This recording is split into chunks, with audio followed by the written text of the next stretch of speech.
ઝુમનાની ચોરી 50 વર્ષ પહેલાં ખુમાણ પંથકના ખડકાળા ગામમાં કાળા ખાચર નામના એક કાઠી રહેતા હતા. આપા કાળાને ઘેર 8 શાંતિની જમીન હતી, પણ 80 શાંતિના ધણીને પાલવે એવી પરોણા ચાકરી પોતાને આંગણે રાખવાનું આપાને બંધાણ થઈ ગયું હતું. એટલે આપો આજ આધેડ અવસ્થામાં પૈસેટકે ડૂબી ગયા હતા. ડેલીએ બેઠાંગ કસુંબાની કેફ કરીને કાઠી પોતાનું દુઃખ વિસરતા હતા. પણ ઓરડે બેઠેલી કાઠિયાણીને તો પોતાની આપદા વિસરવાનો એકેય ઉપાય નહોતો. મહેમાનોના ભાણાં સાચવવાં અને મોળપ કહેવાવા ન દેવી, એવી મૂંઝવણો દિવસરાત આઈને ઘેરી લેતી. એમાંની 7 ખોટના એક જ દીકરા લાખાને હવે પરણાવ્યા વિના આરોવારો નહોતો. વેવાઈ ઘોડાં ખૂંદી રહ્યા હતા. વહુ મોટાંગ થયાંગ હતાંગ, પણ વેવાઈની સાથે કાનિક રૂપિયા ચૂકવવાનો કરાર હતો તે વિઘ્ન હતું. કાઠી આયે આપા કાળા ખુમાણને ધધડાવ્યા. કાઠી, આમ કાંઈ આબરૂ રે છે? તમારું તો રૂમવાડુંની કાંગ ધગતું નથી. વેશવાળ તૂટશે તો શું મોઢું દેખાડશો? ત્યારે હું શું કરું? બીજું શું? ભાઈ બધોને ઊભે ગળે ખવરાવ્યાં છે, તે આજ તો એકાદાને ઉંબરે જઈ રૂપિયા 1000નું વેણ નાખો. આપણે ક્યાં કોઈના રાખવા છે? દૂધે ધોઈને પાછા દેશું. આપા કાળાને ગળે ઘૂંટડો ઉતર્યો. એણે નજર નાખી જોઈ. મનમાં થયું કે વંડે પહોંચું. ભૂવો આયર તો મારો બાળપણનો ભાઈબંધ છે, ઘોડિયાનો સાથી છે. ભગવાને એને ઘેર માયા ઠાલવી છે. લાવ્ય ત્યાં જ જવા દે. વંડા એ ખુમાણ પંથકમાં એક ગામડું છે. ઘોડીએ ચડીને કાળા ખુમાણ એટલે કે આપા કાળા વંડે ગયા. ભૂવો આયર મોટો માલધારી માણસ હતો. એના ઘરમાં લક્ષ્મીનો વાસ હતો. કાળા ખુમાણને આવે વખતે એ ટેકો આપે ખરો, પણ જઈને જુએ તો ભાઈબંધ ઘેર ન મળે. ગામતરે ગયેલા. ઘરમાં આયરાણી હતાંગ. તેને આપાને તાણ કરીને રાત રોક્યા. વાળું કરતાં આપાએ વાત ઉચ્ચારી. બાપ, બોન, લાખાનો વિવાહ કરવાની ઉતાવળ છે. રૂપિયા 1000 સારું થઈને મારે જમીન મેલવા ન જાવું પડે તેવી આશાએ હું આહીન ભાઈને મોઢે થવા આવ્યો, પણ ભાઈ તો ન મળે. રસોડામાંથી આયરાણીએ કહેવરાવ્યું. આયર તો લાંબે ગામતરે ગયા છે. હશે બાપ, જેવાં મારાં તકદીર. સવારે હું વહેલો ઉઠીને ચડી નીકળીશ. રાતે બાઈએ વાળંદને કહ્યું, આપાને માટે હું વાપરું છું તે ગાદલું નાખજે. અને મારો ઓછાડ કાઢી લઈને નવો ઓછાડ પાથરજે. વાળંદ ગાદલું ઢાળીને ઓછાડ ઉપાડે, ત્યાં તો ગાદલાની અંદર સોનાનું એક ઝુમણું દેખ્યું. સ્ત્રીઓનો નિયમ છે કે સૂતી વખતે દાગીનો ઉતારીને ઓશીકે મૂકે.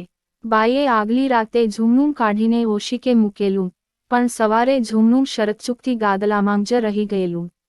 વાળંદે પથારી કરી, આપાને પોઢાડી, ઝુમણું સંતાડીને પડખે જ પોતાનું ઘર હતું ત્યાં ચાલ્યો ગયો.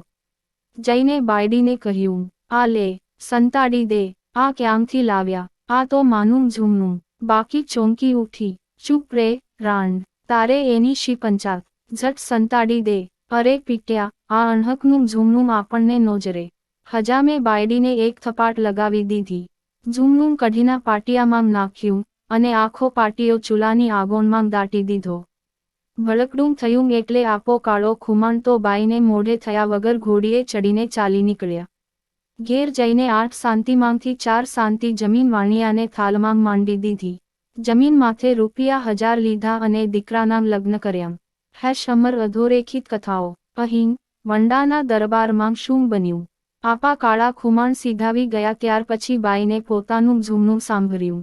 એને ગાદલામાં તપાસ કરી, પણ ઝુમણું ન મળે.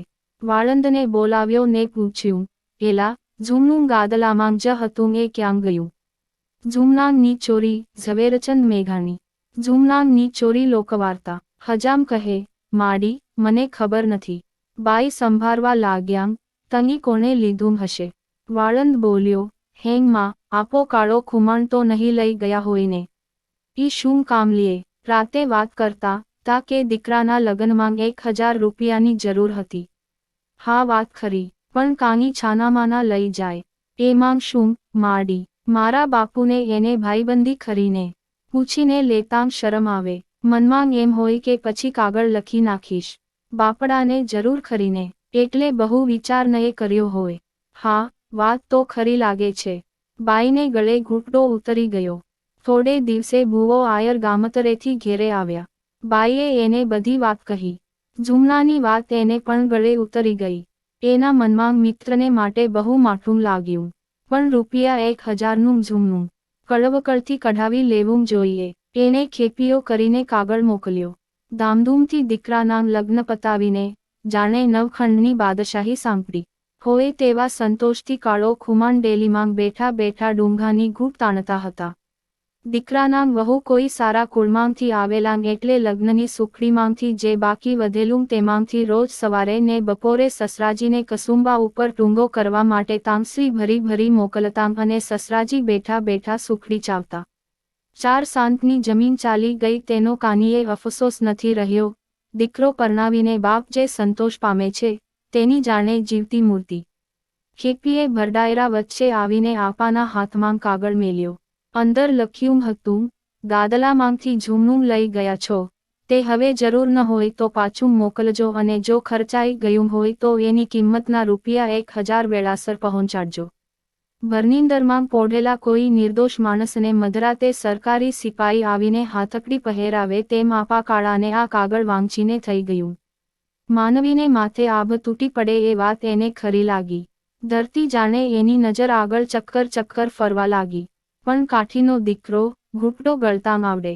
ખેપિયાને જવાબ લખી આપ્યો. લખ્યું, હા, ઝુમનું લાવ્યો છું, ઘરેને મુકાઈ ગયું છે. છોડાવીને થોડા વખતમાં આવું છું.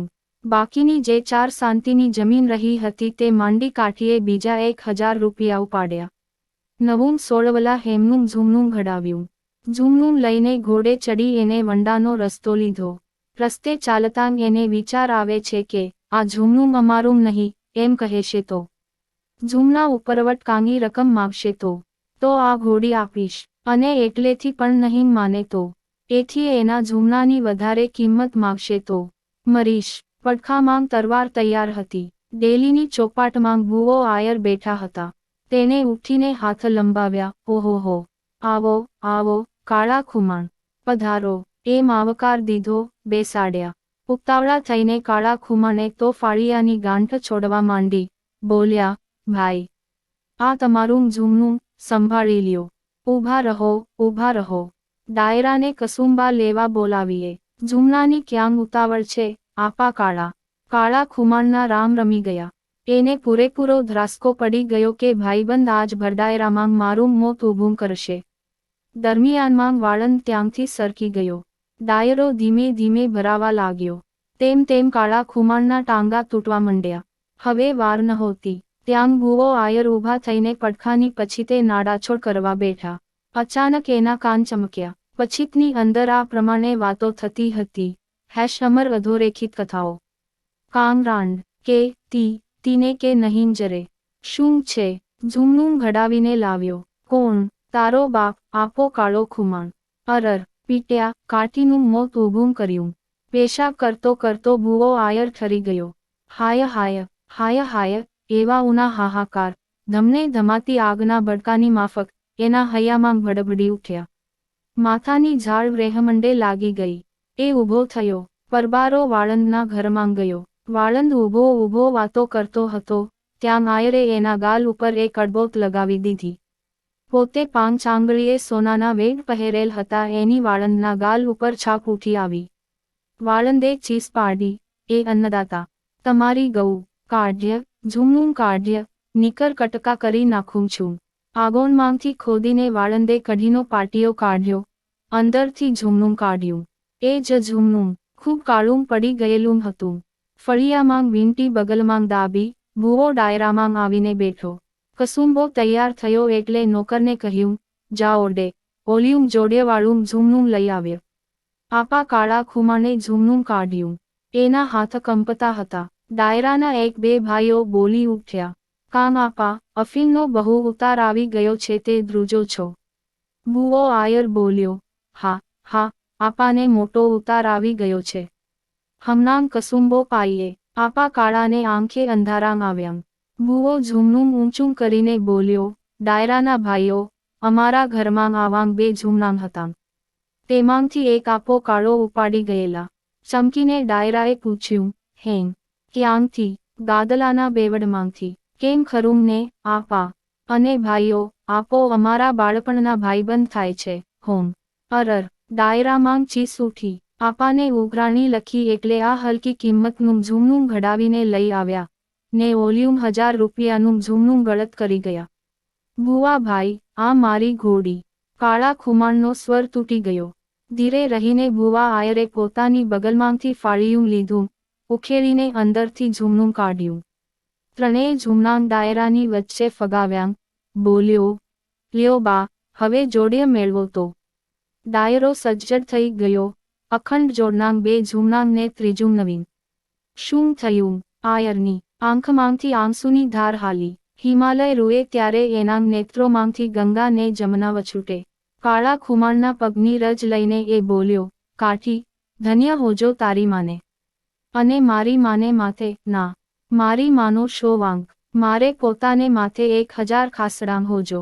ડાયરાના ભાઈઓ, આજ આ લાખ રૂપિયાના ગલઢેરાનું મોત બગાડવા હું ઊભો થયો તો મારી બાયડીએ એક વાળંદનું કહ્યું માન્યું. પણ બાયડીને શું કહું? મેં પોતે જ આવું કામ માન્યું. પેશાબ કરવા હું ઊભો ન થયો હોત તો આજ આ કાઠીને અફીણ ઘોળવું પડત ને. અમર અધોરેખિત કથાઓ. પછી ભુવા આયરે કાળા ખુમાણને 2 હાથ જોડી કહ્યું, ભાઈ, નવું ઝૂમનું તો તમારું જ છે. અને આ 2માંથી એક ઝૂમનું મારી 2 નને કાપડામાં. આ રૂપિયા 1000 ભાઈને વધાવવાના. ના પાડે એને જોગમાયાના સોગંદ છે.